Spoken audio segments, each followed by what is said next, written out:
Hello and welcome to another instalment of our deep dive into Grimm fairy tales. Today we will be discussing The Seven Ravens. This tale was first published by the Brothers Grimm in the first edition of the Children's and Household Tales in 1812 under the name The Three Ravens. This changed in the second edition in 1819. Fuck's sakes. This changed in the second edition in 1819 when it was retitled The Seven Ravens and completely rewritten to give it more volume. So we'll be discussing the parallels between the two, as I couldn't really pick one, but mainly we'll be going with the 1819 version as it's a bit more padded out. Their source for this tale was a lady by the name of Marie Hassenpflug, whose brother Ludwig married Charlotte Grimm, who's the younger sister of Wilhelm and Jacob Grimm. See how it all connects together? One study conducted of German folktales found that of 31 different variants across the globe, only 2 actually followed the Grimms' change to make it 7 ravens instead of sticking with just the 3. There's even been an opera based on this tale, which premiered in 1867, a stop-motion animated fairy tale directed by Ferdinand and Hermann Dial, which was released in Germany on the 2nd of December 1937, and which premiered only a few weeks before Walt Disney's Snow White and the Seven Dwarfs, which premiered on the 21st of December. And as such, it's often been cited as one of the first animated feature films. I'll link it down below because I watched it this morning, and for a stop-motion film made almost a century ago, it's quite funny. Although it is not this tale in its entirety, it starts off as The Seven Ravens, and that's what it's titled. But it changes mid-story to a different one of the Grimm's tales called The 12 Brothers, so it's sort of a mishmash between them all. But it is quite sweet, and I'll link it down below because I think more people should watch it. Although you will need subtitles, it is all in German.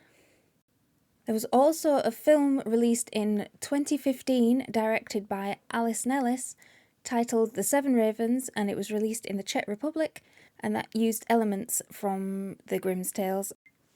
As I said, we will be primarily going with the 1819 version and paralleling the 1812 version just because it's longer, it's more detailed, and I can get more minutes out of it. I am being purely selfish. I want more. I always want more. Please, sir, I want some more. So our story begins with a man who had 7 sons, and no matter how much he wished when his wife fell pregnant that it would finally be a daughter, it never was. Kind of the opposite of Henry VIII and his brood. So finally his wife assured him that this time it would be a girl, and it turned out she was correct. Women don't actually know these things, by the way, just for your information. They were very happy, but the baby was small and weak, and as such it had to be baptised immediately because they didn't think it would last another hour. The father told the boys to hurry up to the well, which was just outside in their yard or at the end of their garden, it differs, and to go get some baptismal water for their sister. Now, you can't get baptismal water out of any well. You can get water out of a well, but in order to be baptismal water, it has to be blessed. And that wasn't even a factor here, So the father told the boys to go to the well and get the water to baptise their sister, but there was such a scramble to be the one who got the water for their new sister, that the pitcher fell into the well and smashed. They were all stunned into silence, not knowing what to do now and not daring to go back home without it, because how could they return home to their poor weak sister who'd just been born and say that they couldn't actually baptise her, and because they chucked the jug down the well. By accident or on purpose, probably by accident, but yeah. So when the boys failed to return home, their worried father became very impatient and thought that the boys must have forgotten what they had been sent for. And they were just playing silly games in the garden and forgot that their sister was on the verge of death and dying without being baptised, because that was a big thing. He was so afraid that his daughter that he had longed for so long would die unbaptised that he called out that he wished that those boys would turn into ravens, because of course that is the go-to frustrated cry of every parent. And as soon as he said it, he heard a whirring overhead and looked up to see 7 coal-black ravens flying into the distance. The very definition of you fuck around and you find out. Now, the earlier version, the 3 ravens, it opens with a mother of 3 sons who were playing cards next door to the church.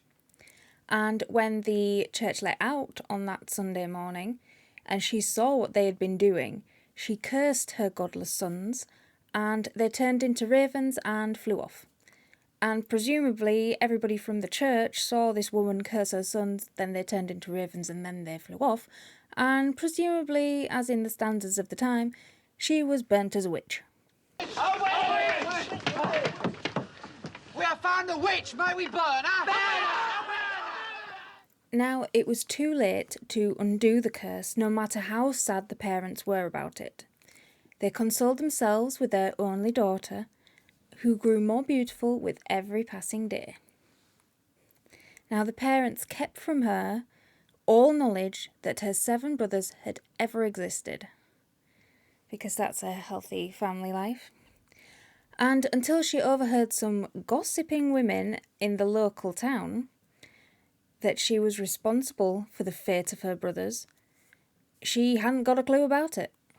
So she was heartbroken at the thought of being responsible for 7 deaths that she had no idea existed, and she forced her parents to tell her the whole story, which they should have done anyway, because, I mean, unless they've bribed the whole town not to ever mention these 7 brothers of hers that had probably been in and out and the whole town knew them, then how did they think she was not going to find out? Seriously, she's a woman, for God's sake. The girl's conscience plagued her because she, no matter what her parents said, she knew that she was responsible for the fate of her 7 brothers. And as such, she came to the conclusion that since she was responsible for their fate, she would also be the only one who could disenchant them and have them come home. Now, she secretly decided to leave because, of course, she couldn't tell her parents, and find her brothers and cure them, no matter the cost. You never utter that in a fairy tale. Never, never, never.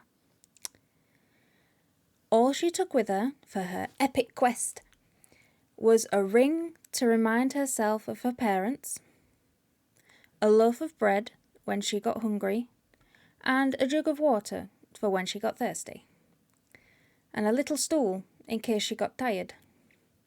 So in the version of the 3 ravens, she didn't take a ring, she didn't take bread, she didn't take water. The only thing she took on her epic quest to help her was a stool. And so she started walking. She walked, and she walked, and she walked, and she walked, and she walked right to the end of the world. Don't tell the flat earthers. She found the sun first at the end of the world, but the sun was way too hot and frightening, and besides, the sun liked to eat children if they looked at it for too long. I mean, look at that face. That is the face of horror stories to come. Although that's my kind of dessert spoon, to be honest. Oh no, it's a frying pan. Whoops.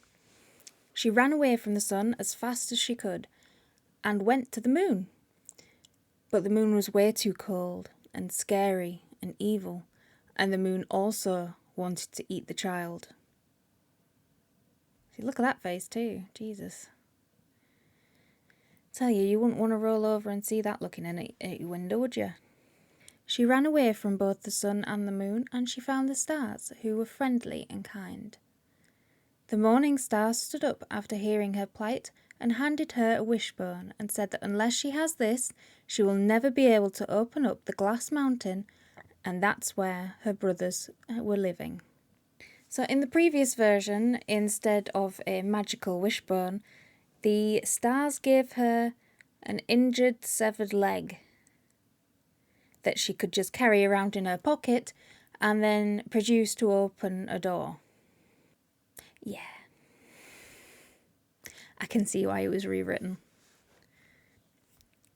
So the girl took the wishbone and she wrapped it carefully in a cloth and put it in her pocket until she came to the glass mountain.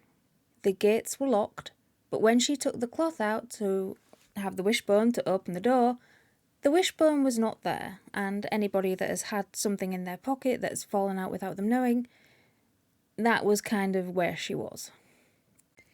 Well, what the hell was she supposed to do now? She didn't have the wishbone, she couldn't open the door, she couldn't get in the castle to save her brothers. All that time and meeting the sun and the moon and the stars, and she got out.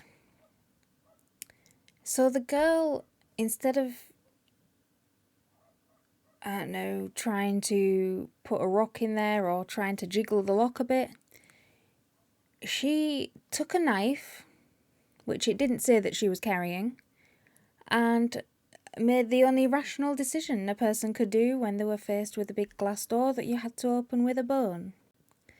She took the knife and she promptly chopped off her little finger and stuck it in the lock, covered in blood, and magically it opened the door. After she was inside, a little dwarf came up to meet her and asked her what she was looking for. So, to be quite honest, she could have just knocked on the door and the dwarf could have answered it.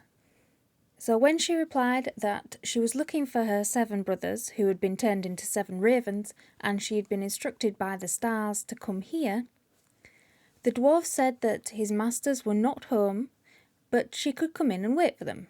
Because imagine just turning up and then being turned away because the people that you're looking for aren't actually home. The dwarf carried in food on 7 little plates and set 7 little glasses down on the table.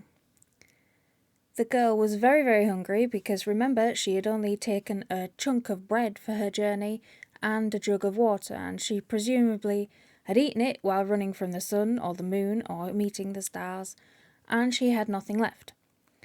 So she decided rather than eat only one, she pulled a Goldilocks and ate a little tiny bit from each plate and drank a little sip from each glass, so that nobody would notice. So then she took her ring, which was her parents' ring, and she dropped it into the last glass, presumably so that one of her brothers could swallow it and choke. So all of a sudden, there was a great whirring and fluttering of wings, and when the ravens arrived, they were so hungry and thirsty that they went straight to the table, to the plates and the glasses, and ate and ate and ate. Which, if that isn't just a great description of young boys, I don't know what is. One after the other, however, the ravens asked, "Who has been eating from my plate, and who has been drinking from my glass?" But I mean, if they weren't there when the things were served, how could they know that something was missing? When the 7th raven, the youngest brother, reached the bottom of his glass, he swallowed the ring and choked, died on the floor, and the story ended. I'm joking. When he got to the bottom of the glass, the ring fell out, and he took a good look at it and finally recognised it as belonging to his mother and father. He called to his brothers that he hoped their sister was here, because then they would be saved, because why not? The sister had hidden herself behind a door to watch them, And when she heard that, she came joyfully out. How did she... Can she talk to crows, ravens? Because, I mean, if he caught it, then he didn't talk. Never mind. So when she heard that, she came joyfully out of hiding, and all the ravens returned to their human form. And they kissed and hugged each other, and they all went happily home to the parents who had denied their existence for as long as the sister had been alive, because that is a happy family that people want to return to. And that is where our tale ends. It doesn't mention what happens when they get home, or even the adventures that they have on their way back. But that is where we are going to leave it for today. If you like this video, please leave a like and comment and subscribe down below. And as always, thank you for watching and keep reading.